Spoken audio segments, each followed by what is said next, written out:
안녕하세요. 지옥의 불구덩이 속으로 스스로 들어갈 뻔하다가 아빠 덕분에 가까스로 인생을 구제받게 된 30대 여자입니다. 몇 년 전 결혼을 준비하던 시절 겪었던 일에 대해 써보려고 해요. 그 일화를 다시 떠올리니 결혼은 정말 신중해야 한다는 걸 다시 깨닫게 되네요. 그 당시 저는 사랑하는 사람이 있었고 결혼까지 생각했습니다. 더할 나위 없이 좋은 사람이었고 저를 위해 뭐든지 해줄 수 있는 남자라고 생각해서 결혼을 결심했어요. 프로포즈를 받을 때까지만 해도 제가 세상에서 가장 행복한 여자가 된 것만 같았네요. 그리고 결혼 준비 초반까지만 하더라도 시부모님은 저에게 굉장히 호의적이셨습니다. 연애를 할 때부터 가끔씩 인사를 드렸고 오래 만난 사이다 보니 자연스레 결혼까지 허락해 주시는 분위기였어요. 예비 시어머니는 좀 차가운 편이긴 하셨지만 그래도 가끔씩 먼저 말을 걸어주시곤 하셨는데요. 주로 저희 부모님에 대한 안부를 물어보셨어요. 요즘 경기가 별로 안 좋다는데 아버님 회사는 괜찮니? 네, 다행히도 내부에서는 실적도 괜찮게 나오는 것 같더라고요. 아무래도 임원이시니까 부담이 크시겠어. 우리야 뭐 청년까지 문제 없겠지만 임원은 언제 그만둬야 할지 모르잖아. 저희 아버지는 건설회사의 임원으로 일을 하고 계셨고 예비 시아버지는 공무원이셨어요. 서로 다른 직업군을 가지고 있다 보니 예비 시어머니께서 평소에 저희 아버지가 하고 있는 일에 대해 궁금해 하시더라고요. 지금 생각해보면 온화하게 대해주셨지만 속으로는 이것저것 따지셨던 것 같기도 하네요. 말을 돌려서 하는 스타일이라 눈치채기 어렵긴 했지만 결국엔 노골적인 질문을 할 때가 많으셨거든요. 저희 집안의 재정 상황, 아버지가 받는 연봉 등등 궁금하신 건 꼭 알아야 직성이 풀리는 타입이셨어요. 때로는 그런 질문이 난감해서 이리저리 피할 때가 많았지만 대답하지 않으면 안 될 상황으로 몰아가는 게 시어머니의 특기셨어요. 하긴 아들 장가 보내는데 그 집안의 경제적인 상황 정도는 알아야 하는 게 당연한 거니까 그러려니 했습니다. 당시 저는 한 기업에서 계약직으로 일하고 있었고 남자친구는 대학에서 화학과를 졸업한 뒤 제약회사를 다니다가 도저히 그 길이 아니라고 느꼈는지 퇴사를 하고 약사가 되겠다며 공부를 시작한 지 얼마 되지 않은 시점이었어요. 워낙 공부머리가 좋은 사람이라 금방 합격할 것이라고 자신하면서 프로포즈를 하더라고요. 조금만 고생해주면 나머지 인생은 본인이 책임지겠다고 약속했네요. 저는 그 말을 믿었죠. 이미 예비시댁에서는 남자친구를 박약사라고 부르며 이미 약사가 된 것처럼 대해주시더라고요. 솔직히 마음 한구석에는 불안함이 자리 잡고 있었어요. 저도 정규직을 바라보고 있었지만 어쨌든 그때는 계약직일 뿐이었고 남자친구도 약사를 꿈꾸고 있었지만 어쨌든 준비 중일 뿐이었으니까요.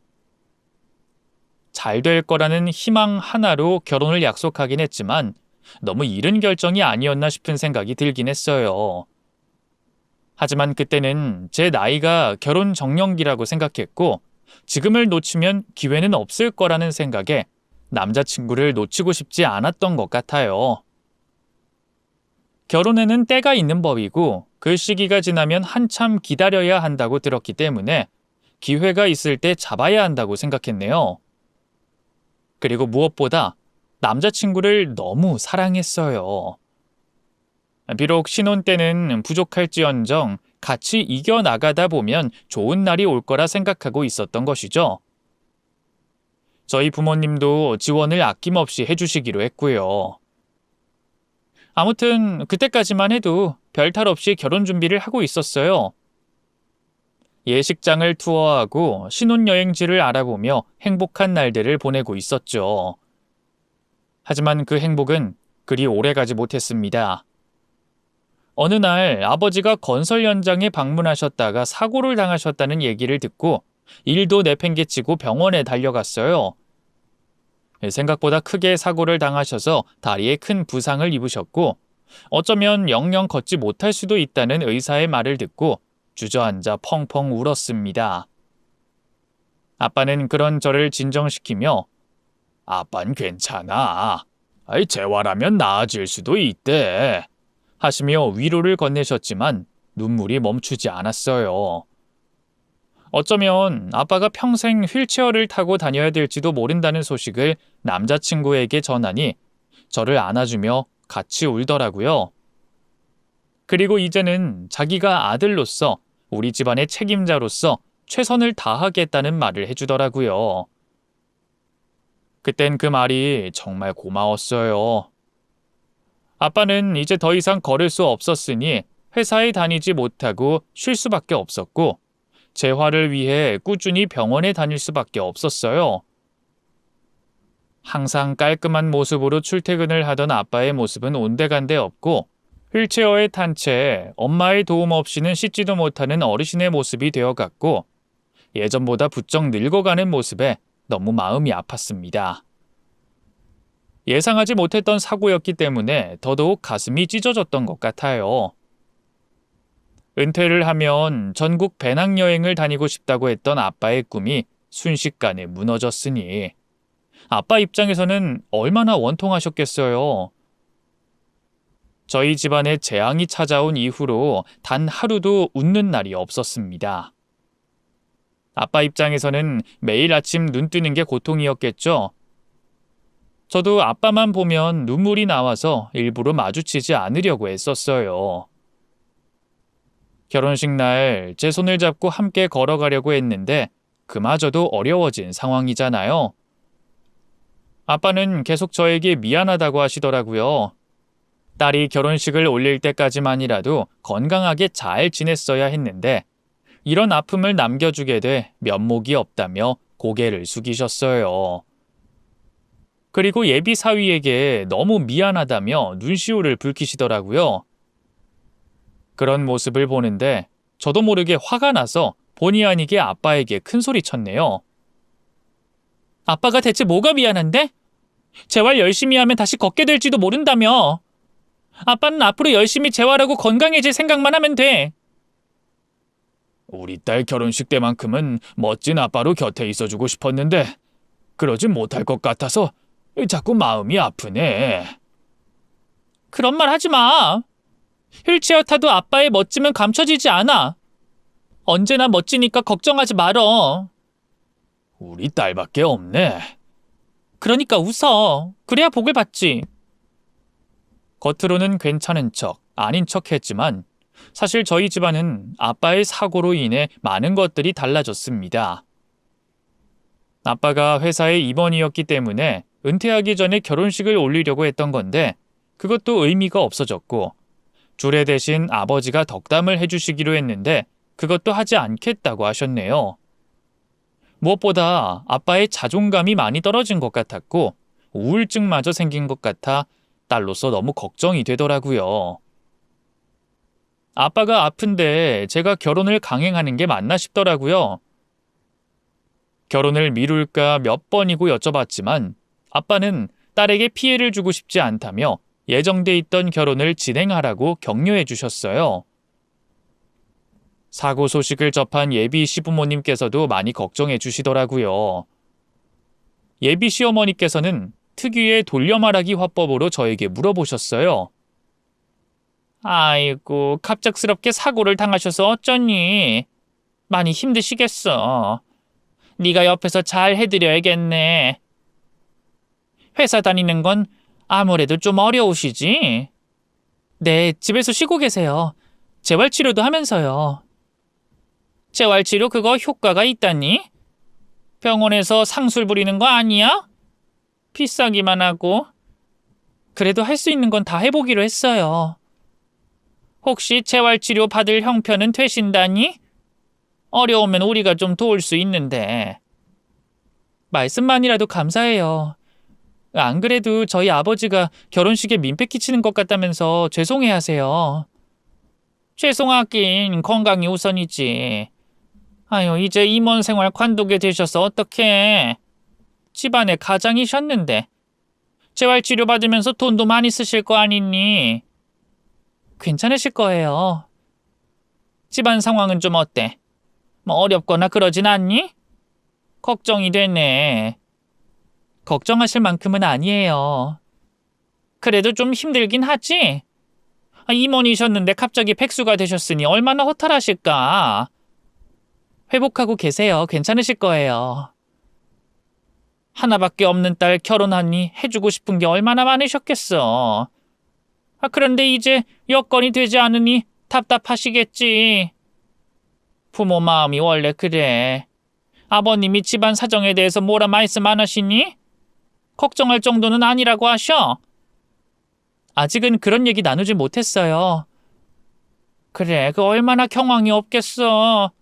하늘이 무너지는 기분이었겠지. 예비 시어머니가 궁금하셨던 게 바로 저희 집안의 재정 상황이었어요. 임원 월급 꼬박꼬박 받으며 나름 풍족하게 살았는데 이제 그 돈도 뚝 끊기고 재활치료에 돈을 퍼붓게 되니 너희 집 돈이 얼마나 남아있니? 이걸 물어보고 싶으셨던 것 같아요. 하지만 저도 집안 사정에 대해서 정확히 알진 못했어요. 아버지가 다치셨는데 그걸 물어볼 겨를이 어디 있겠어요.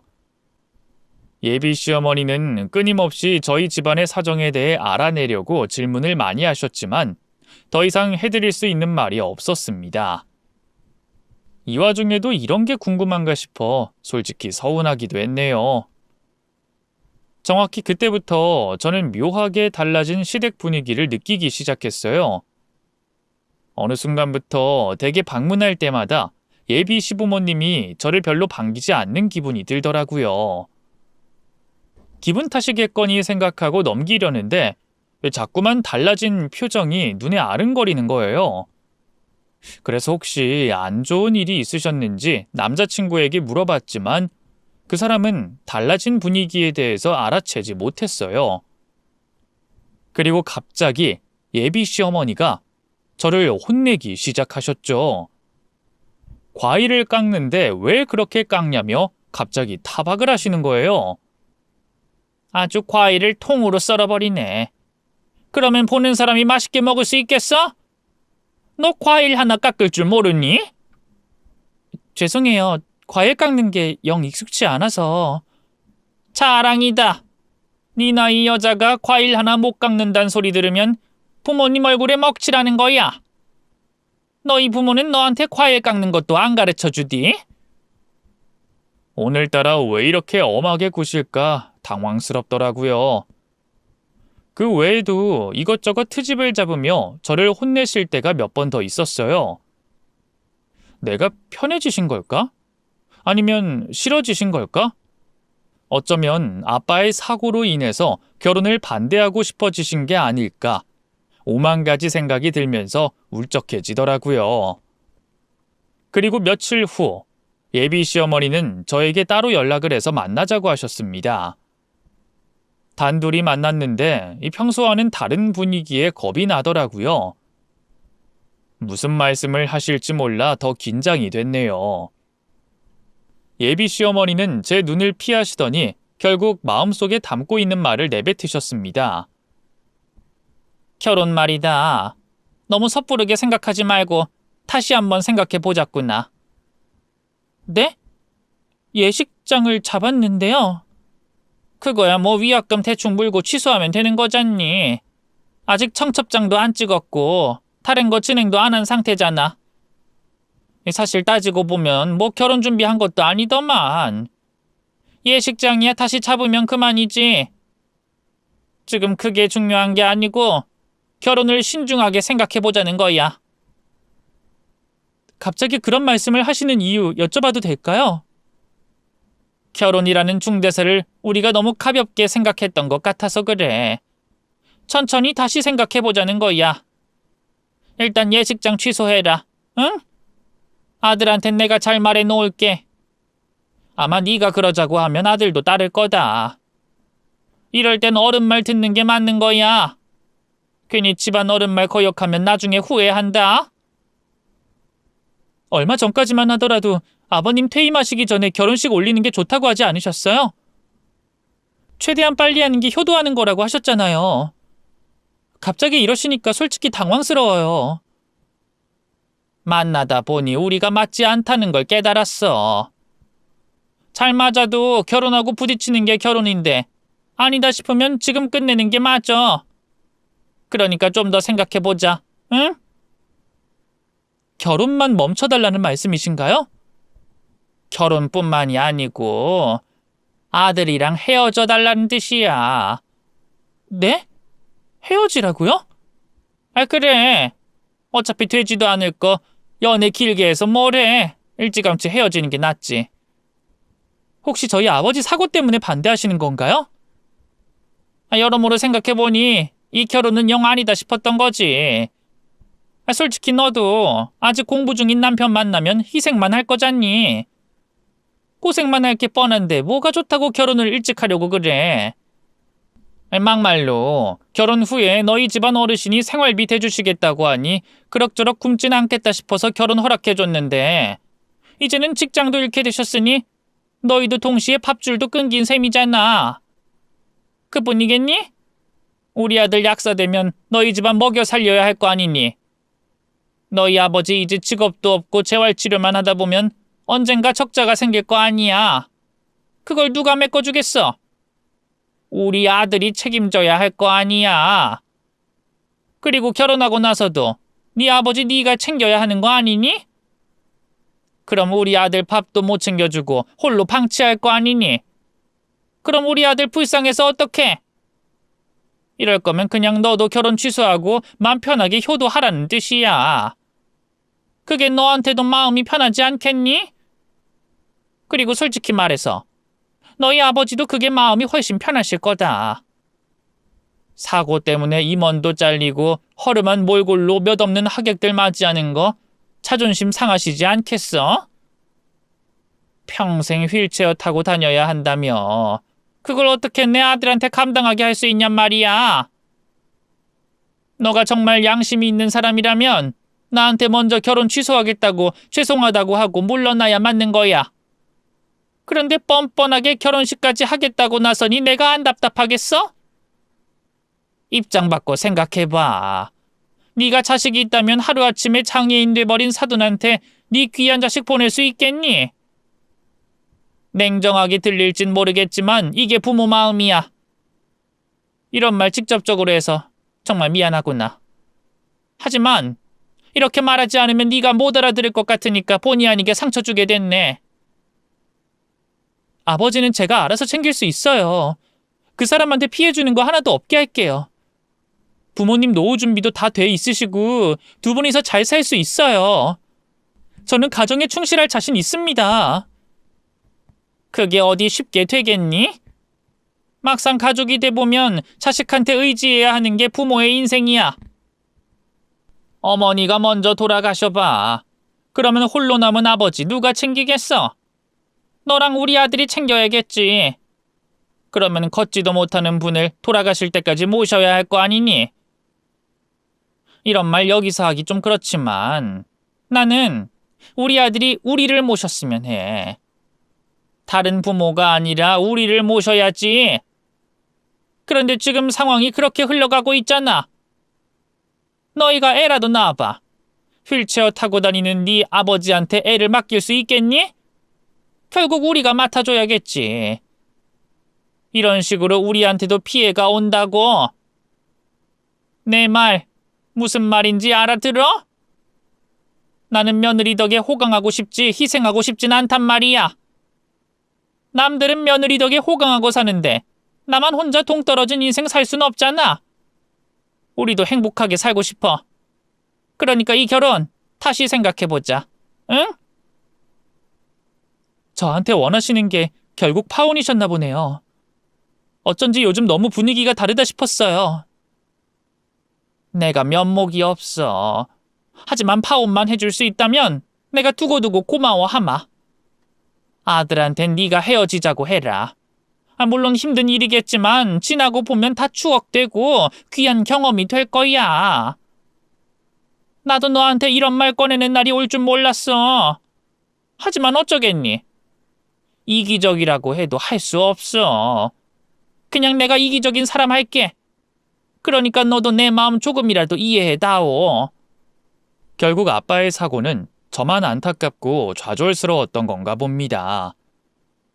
예비 시댁의 입장에서는 한없이 짐처럼 느껴지고 결점처럼 보이는 것이었어요. 제발 아들과 헤어져 달라고 사정하는 시어머니를 마주하게 될 줄은 몰랐죠. 적어도 함께한 세월이 있으니 이런 고난도 함께 걱정해 주실 줄 알았는데 제 착각이었어요. 이럴 땐 그저 남이더라고요. 무엇보다도 다시는 없을 사람이라고 생각했던 남자친구와 헤어져야 할 위기에 처하니까 눈앞이 캄캄했습니다. 제 앞에서 사정하며 아들과 헤어져 달라는 시어머니의 말을 도저히 거역할 수 없었어요. 무릎이라도 꿇을 기세인 그분 앞에서 어떻게 결혼을 포기할 수 없다는 말을 하겠어요. 예상치 못한 상황에 저는 한동안 어찌해야 할지 몰라서 집에 가서 울기만 했습니다. 그 과정에서 저희 부모님이 자연스럽게 그날 있었던 일을 알게 되셨죠. 그냥 서로 안 맞는 것 같다며 이별을 통보받았다고 둘러댔는데 당연히 눈치를 채셨을 것 같아요. 아빠는 그저 미안하다는 말만 되풀이하시더라고요. 엄마는 최대한 아무렇지 않은 척 저에게 화를 내시면서 뭘 그런 걸 가지고 오냐? 그냥 헤어져! 하셨어요. 하지만 억장은 무너지셨겠죠. 이런 일로 불효를 저지르고 말다니 저 스스로도 정말 한심하더라고요. 제가 한참 울고 있자 아빠가 밤늦게 제 방문을 여시더니 조심스레 물어보셨어요. 그렇게 힘드냐? 아니야. 그놈이 그렇게 좋아? 너무 갑작스러우니까. 내 딸 속상하게 하는 집안에 시집 보내는 건 나도 반대야. 이 시간 지나면 다 잊혀진다. 그러니까 마음 추스르고 긍정적으로 생각해. 나중에 돌아보면 아무것도 아닌 일이야. 따뜻한 말을 해주셨지만 그때는 그 말이 제대로 들리지 않았어요. 이별을 해야 한다는 것에 대해서 스스로 납득할 수 없었기 때문에 가슴이 더 아팠던 것 같아요. 결국 집 앞까지 찾아온 남자친구에게 이별을 통보했어요. 말을 하는데 계속 눈물이 나올 것 같아 눈도 마주치지 않고 헤어지자고 말했어요. 우리 여기까지만 하자. 연락도 안 받고 만나주지도 않더니 갑자기 그게 무슨 소리야? 말 그대로야. 헤어지자고. 뭐? 예식장 예약한 거 취소는 내가 할게. 거짓말이지? 갑자기 우리가 왜 헤어져? 생각해보니까 우리가 서로 안 맞는 것 같아. 지금이야 서로 단점이 보이지 않겠지만 결혼은 현실이야. 하나만 삐끗해도 무너지는 게 결혼 생활인데 마음이 싱숭생숭한 채로 어떻게 결혼식을 올려. 난 못해. 우리 얼마 전까지만 해도 잘 지냈잖아. 이유 없이 헤어지자고? 내가 그걸 어떻게 받아들여야 돼? 이유가 왜 없어? 안 맞는 것 같다니까? 나는 너를 감당할 자신이 없어. 그뿐이야. 그렇게 말하지 말고 구체적인 이유를 말해달라고. 내가 납득할 수 있는 이유를 말해주지 않을 때까진 난 여기서 한 발자국도 안 움직일 거야. 지겨워졌다고. 결혼도 연애도 다 지겨우니까 그만 좀 하자고. 왜 내 말을 못 알아들어? 혹시 아버님 일 때문에 그래? 내가 방해가 되는 거야? 그럼 기다릴게. 마음 준비될 때까지 기다릴 테니까 헤어지자는 말은 하지 마. 다 괜찮아질 거야. 괜찮아질 때까지 시간 가져도 돼. 우린 예전처럼 지내지 못해. 우리 아빠가 휠체어 타고 다니는 순간 우리 관계도 끝났어. 이게 현실이야. 나는 평생 아빠의 두 다리가 돼줘야 할지도 몰라. 결혼도 하고 싶지 않고 그냥 나는 내 가족만 보살피고 싶어. 그게 지금 내 심정이야. 같이 하자. 내가 이 집 아들이나 다름없잖아. 내가 다 할게. 아니, 넌 절대 그렇게 못해. 친아들도 아니잖아. 그리고 너희 부모님은 따로 있잖아. 그냥 깔끔하게 여기서 헤어지고 새 출발하자. 그게 맞아. 맞긴 뭐가 맞아. 갑자기 이렇게 통보하는 게 어딨어. 난 어떻게 살라고. 다 잊혀질 거야. 시간이 약이라는 말도 있잖아. 아무리 생각해도 평소랑 달라. 대체 왜 이러는 거야? 혹시 우리 엄마 만났어? 그런 거 아니야. 표정 보니 맞네. 솔직히 말해. 내가 엄마한테 가서 직접 물어볼까? 구질구질하게 굴지 마. 헤어지는 게 뭐 대수라고. 엄마가 뭐라고 했는데. 나랑 헤어지래? 왜, 아버님 다친 것 때문에? 그럼 싫다고 했어야지 그걸 듣고도 네 알겠습니다 하고 받아들였단 말이야? 나에 대한 마음이 그 정도밖에 안 되는 거야? 평생 가족으로 모실 분이 싫다고 하잖아. 그런데 내가 어떻게 그 말을 거역해? 어른 말씀 틀린 거 하나도 없어. 그래서 진짜로 헤어지겠다고? 진심이야? 아니잖아. 진심이야. 난 이제 더 이상 할 말 없어. 그러니까 돌아가. 이유 말했으니까 됐지? 난 이제 내 살 길 찾아서 갈 테니까 너도 알아서 살아. 우리 인연이 여기까지인가 보지. 그냥 받아들이자. 그러면 편해. 뒤돌아서면서 겨우 참았던 눈물이 터졌네요. 그렇게 저희는 집안의 반대로 헤어지게 됐습니다. 사실 아버지의 사고가 있고 난 후 이렇게 될 줄 조금은 예상했던 것 같아요. 묘하게 바뀐 예비 시댁의 분위기를 느낄 수 있었거든요. 하지만 남자친구를 사랑하고 있었기 때문에 애써 눈치 없는 척, 아무렇지 않은 척 넘기려고 했던 것 같아요. 이기적이었던 건 저였을지도 몰라요. 그 뒤로 저는 먹을 수도 잘 수도 없을 정도로 힘든 시간을 보냈습니다. 그 짧은 시간 동안 8kg가 빠졌어요. 남자친구도 마찬가지였는지 끊임없이 연락을 하며 보고 싶다고 하더라고요. 시간이 지나면 잠잠해지겠지 싶어 조금만 참자고 생각했는데 시간이 흐를수록 더 힘들어졌어요. 스스로 인연을 끄는 게 아니라 미련이 남은 상태라서 더 힘들었던 것 같아요. 그리고 얼마 후 남자친구의 어머님이 저에게 또 연락을 하셨습니다. 이번에도 단둘이 보자고 하시더라고요. 무슨 말씀을 하실지 긴장이 돼서 굳은 상태로 있자 먼저 얘기를 꺼내시더라고요. 만나자마자 그분은 저에게 사과를 하셨어요. 얼굴이 반쪽이 됐네. 내가 미안해. 괜한 말을 꺼내가지고. 아닙니다. 어머님 말씀이 다 맞아요. 그런데 무슨 일로? 그냥 둘이 결혼해. 그게 나을 것 같네. 네? 우리 아들은 살려야 할 거 아니니? 애가 너랑 헤어지고 나서 공부도 안 하고 먹지도 않고 술만 마시는데 어미 입장에서 두 눈 뜨고 볼 수가 없어. 그냥 다시 만나. 그럼 되잖아. 아니에요. 그럴 수 없어요. 자식 이기는 부모 없는 법이다. 내가 졌으니 둘이 한번 잘 살아봐. 그때는 내가 너무 이기적으로 생각했던 것 같구나. 그래도 우리 아들이랑 오랫동안 정을 나눈 인연인데 내가 너무 쉽게 생각했어. 어머님, 정말 죄송합니다. 죄송하긴 뭐가 죄송해. 둘이 잘 살면 그만이지. 집안에 피해가는 일 없도록 제가 잘하겠습니다. 건강은 좀 어떠시니? 여전히 다리는 안 좋으세요. 아휴, 큰일이네. 그걸 어쩌면 좋아. 휠체어 생활에 잘 적응하고 계세요. 조만간 스포츠도 도전하신대요. 그래. 활기 있어 보이니 좋네. 이때 자리를 박차고 나왔어야 했나 싶네요. 그때는 제가 사랑에 워낙 미쳐있던 시기라 예비씨 어머니가 허락해 주시자마자 눈물부터 쏟았어요.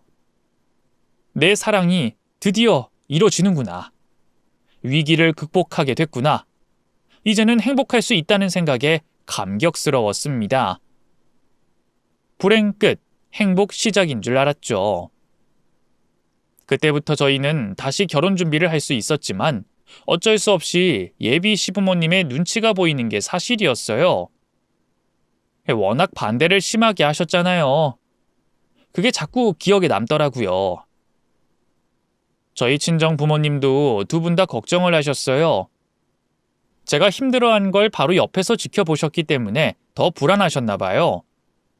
특히 저희 아빠는 진짜로 결혼을 해야겠냐 하시며 끝까지 말리시더라고요. 귀한 딸 반대하는 집안에 보내고 싶지 않은 게 부모 마음이잖아요. 그래서 제가 설득했죠. 앞으로 잘하겠다고요. 반대한 걸 후회하게 만들어줄 거라고 아주 호기롭게 선언했네요. 하지만 아빠의 표정이 그리 좋진 못했어요. 그래도 딸의 선택이니 존중해 주시는 방향으로 결단을 내리신 것 같더라고요. 예비시댁에 갈 때마다 좌불안석인 상태가 됐지만 그래도 결혼 준비를 하면서 행복했습니다. 가족이 되면 서로 미운 마음도 다 사라지고 정이 들 줄 알았어요. 하지만 그 전에 파혼을 하게 될 줄은 몰랐네요. 심지어 상견례 날 양가 식구가 모두 모인 자리에서 저는 파혼 선언을 하고 엎어버렸습니다. 결혼 준비를 하면서도 예비 시어머니는 가끔씩 저희 집안에 대해 비하 발언을 서슴지 않으셨어요.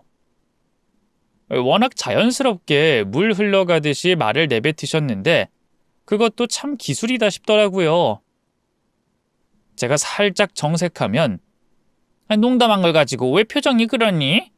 하시며 저를 이상한 사람 취급하시더라고요. 그때부터 뭔가 기분이 묘했어요. 꼭 단둘이 있을 때만 기분 나쁜 티를 내시더라고요. 아마 그때까지도 제가 미우셨던 것 같아요. 아들을 뺏어간 여우 같은 여자로 보신 게 뻔했어요. 어머나, 여긴 높네. 너희 아버진 못 오시겠다. 시어머니와 4층짜리 카페에 갔을 때 그 말씀을 하시더라고요. 제가 잘못 들은 줄 알고 네? 하니까 아무 말도 안 했는데? 하시며 발뺌하시더라고요. 도저히 안 되겠다 싶어서 말씀드렸죠. 저희 아버지 못 올라가겠다고 말씀하셨잖아요. 그래, 그건 사실이니까. 나중에 부모 모시고 여행 다니면 이런 데는 피하라고 말해주는 건데 왜 정색을 하고 그러니? 그 외에도 몇 가지 사건이 있었어요. 마치 제 속을 야금야금 긁는 것 같은 예비 시모의 행동에 스트레스를 받게 되더라고요. 그래도 그것 또한 언젠간 잠잠해지겠지 싶은 마음에 참고 또 참았습니다. 제가 욕심부려서 결혼하는 건데 괜히 친정 부모님께 걱정을 끼쳐드리고 싶지 않았거든요. 그리고 오기가 생기더라고요. 기필코 내가 이 결혼을 하고야 만다는 그런 생각을 하게 되면서 물불 안 가리고 뛰어들게 됐던 것 같네요. 그렇게 어찌저찌 하다 보니 상견례 날짜를 정하게 됐어요.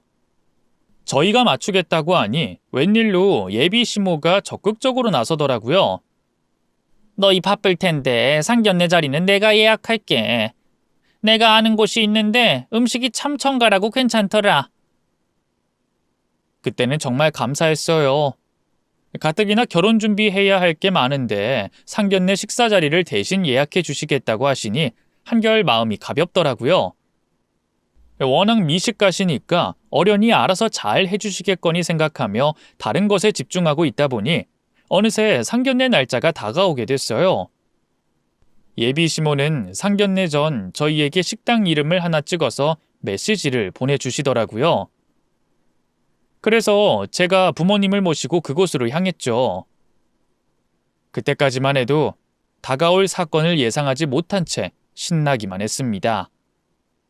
마지막 고비라고 생각하니 약간 긴장이 되기도 하더라고요. 부디 별일 없길 기도하는 마음으로 상견례장을 향했습니다. 도착한 후 주차를 하고 예비 시모에게 전화를 거니까 우리는 이미 도착했어. 주차했니? 여기 방 찾기가 힘들 텐데 내가 내려가마. 하며 마중을 나오겠다고 하시더라고요.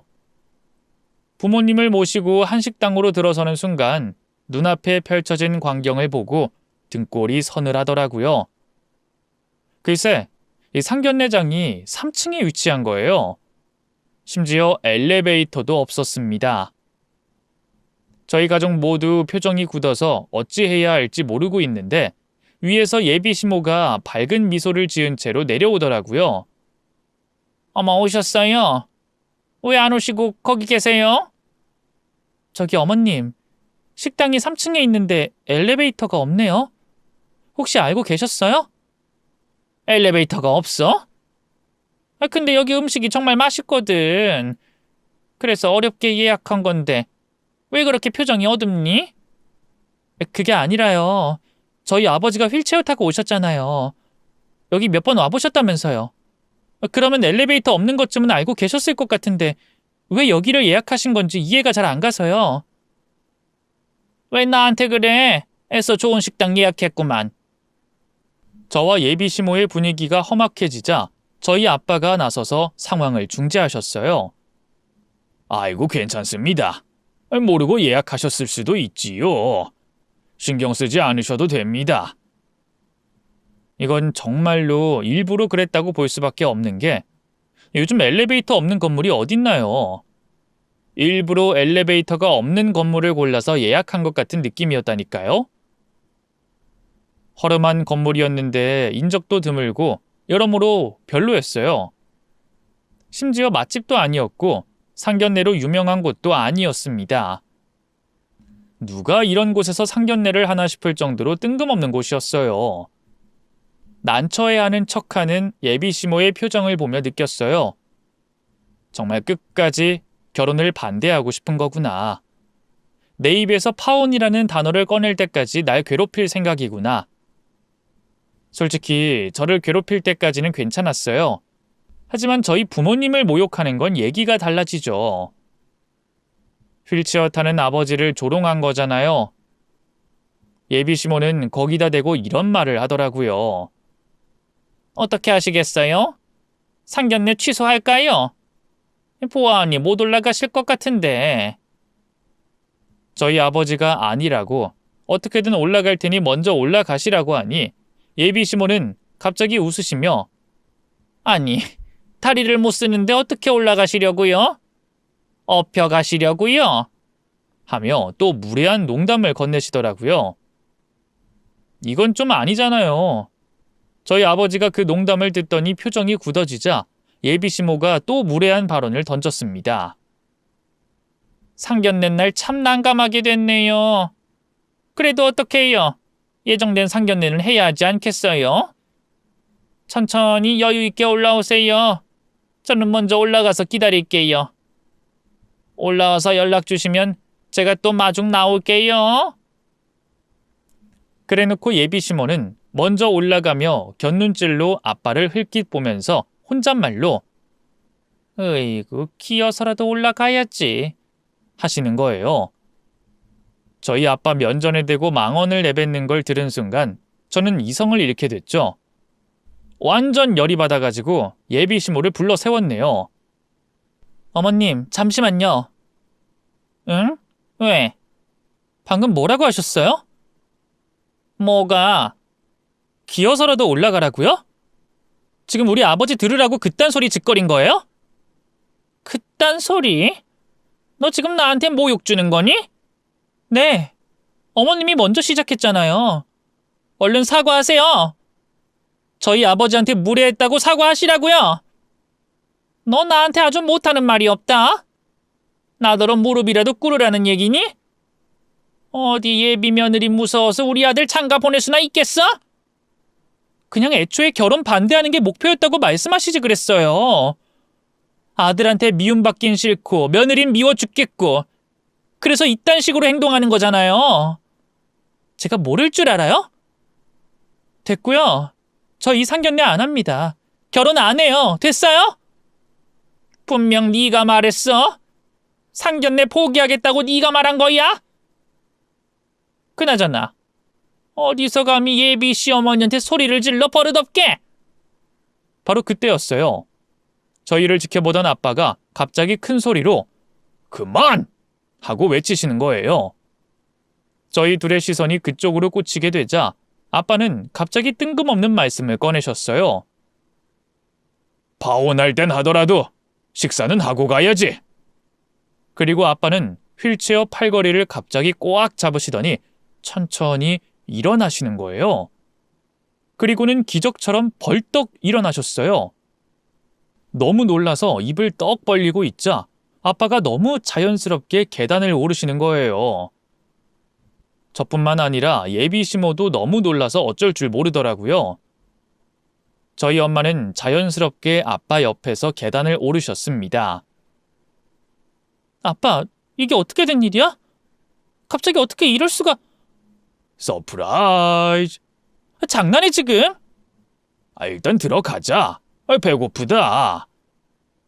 아빠가 두 다리로 직접 상견례장에 들어가자 그쪽 가족 모두가 일순간 조용해졌어요.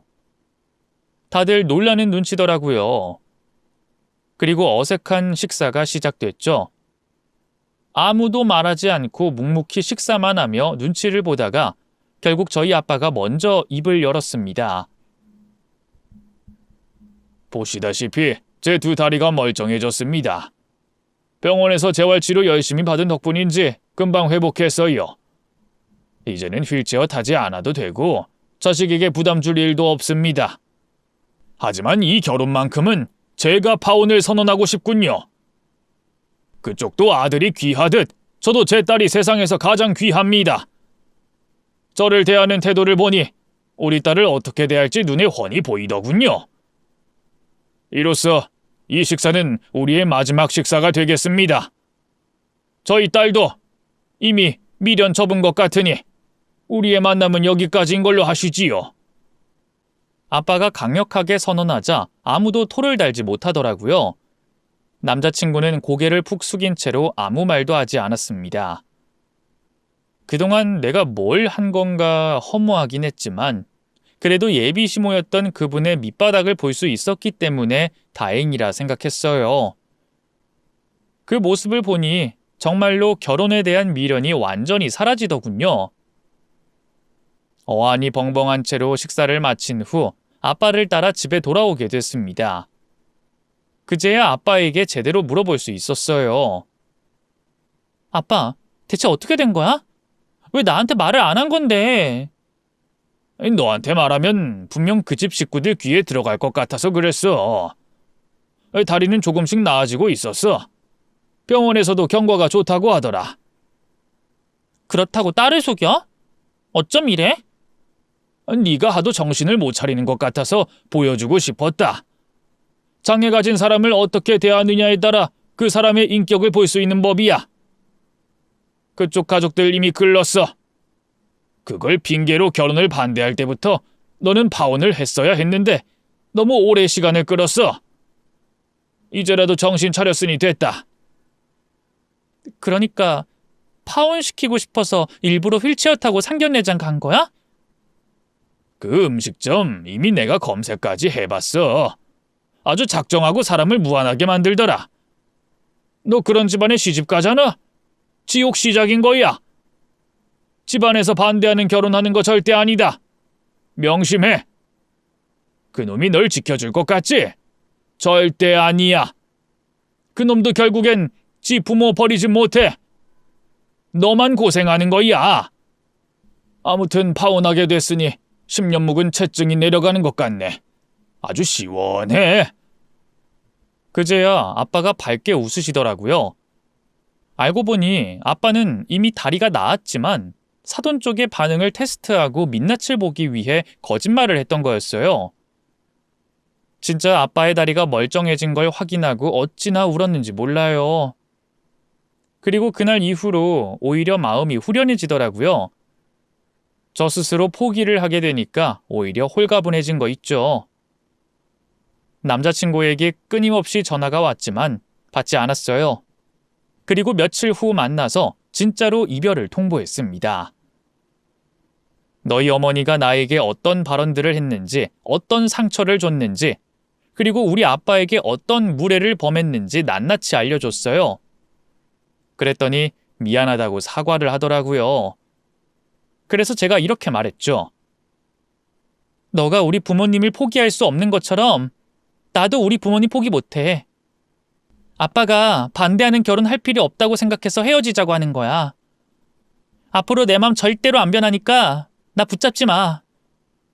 나를 진짜로 사랑한다면 놔줘야 한다고 생각해. 그렇게 저는 대장정의 결혼 준비에 막을 내리고 솔로가 됐습니다. 하마터면 큰일 날 뻔했죠. 그때는 정말 경주마처럼 앞만 보고 달렸는데 멈췄더니 보이지 않던 것들이 보이기 시작하더라고요. 결혼을 하고 싶었던 건 순전히 제 욕심이었습니다. 지옥이 시작될 줄도 모르고 끝없이 달리기만 했네요. 어쨌든 아빠 덕분에 제 인생을 가까스로 구할 수 있었습니다. 저희 아빠는 그 이후로 경험을 살려 사업을 시작하셨어요.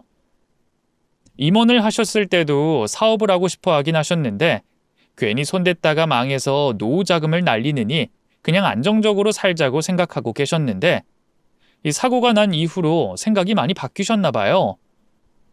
인생은 60부터라는 말을 마음속으로 되새기며 완전히 새 출발을 하셨네요. 저도 그 선택을 존중하고 응원해 드렸어요. 정말 열정적으로 사업에 임하시는 모습을 보니 저도 교훈을 많이 얻게 되더라고요. 예전보다 열심히 살아야겠다는 생각을 하게 됐네요. 그리고 몇 년 후 저희 아버지가 하는 사업의 규모가 커졌고 제가 일을 도와드리게 됐어요. 열심히 배워서 아빠의 기대에 부응할 수 있는 사람이 되는 게 작은 꿈이에요. 그 짧은 시간 동안 저희 가정에 참 많은 변화가 생겼네요. 몇 년 전까지만 해도 휠체어를 타고 다니던 아빠는 현재 멋진 사장님이 돼 있습니다.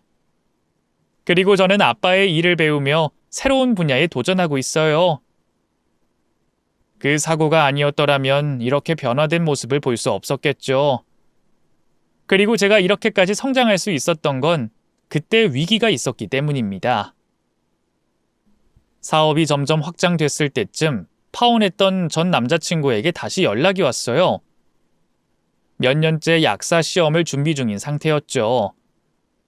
공부를 꽤 잘했던 것으로 기억하는데 시간이 흘러도 합격 소식이 들리지 않더라고요.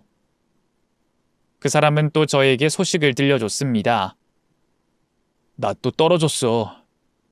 그래? 그렇구나. 안타깝네. 잘 지내지? 언뜻 듣기로는 아주 잘 나가는 것 같던데? 내가 잘 나가는 게 아니라 아빠가 잘 나가는 거지 뭐. 그게 그거지. 멋지네. 보기 좋다. 고마워. 너도 잘 지내. 우리 엄마가 사과하고 싶다고 하네. 미안하다고. 그땐 정말 예의가 없었다고. 그게 언제적 일인데 그걸 왜 지금 와서. 나도 후회 많이 했어. 너한테 힘이 돼주지 못했던 것 같아서. 나도 공부하느라 여유가 없었고 힘들어서 너한테 신경 쓸 겨를이 없었던 것 같아. 지금 다시 만난다면 정말 최선을 다할 자신 있는데 차마 붙잡을 용기가 없네. 나는 여전히 제자리 걸음이고 넌 멋진 사람이 되어가고 있으니까. 연락 받는 것도 오늘이 마지막이 될 거야.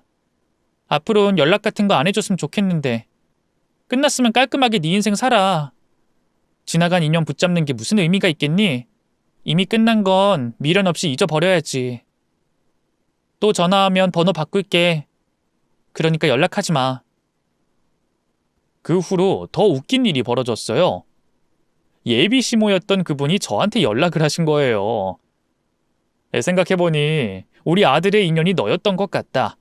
내가 잘못했으니 다시 결혼 준비하면 안 되겠니 설득하시길래 그냥 끊어버렸네요. 저희 집이 힘들 땐 그렇게 조롱하고 깔아뭉개더니 이제 와서 다시 잘 지내자고 하네요. 웃음만 나오더라고요.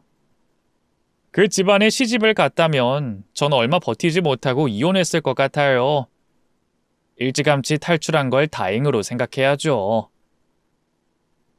이 일화를 두고두고 인생의 교훈으로 삼으려고 해요.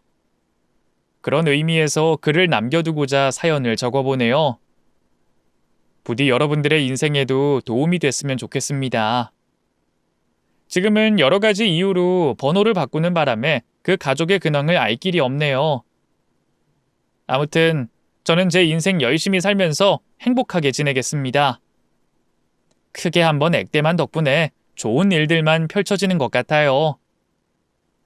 제 사연은 여기까지입니다. 귀한 시간 내서 제 사연 들어주셔서 정말 감사드려요.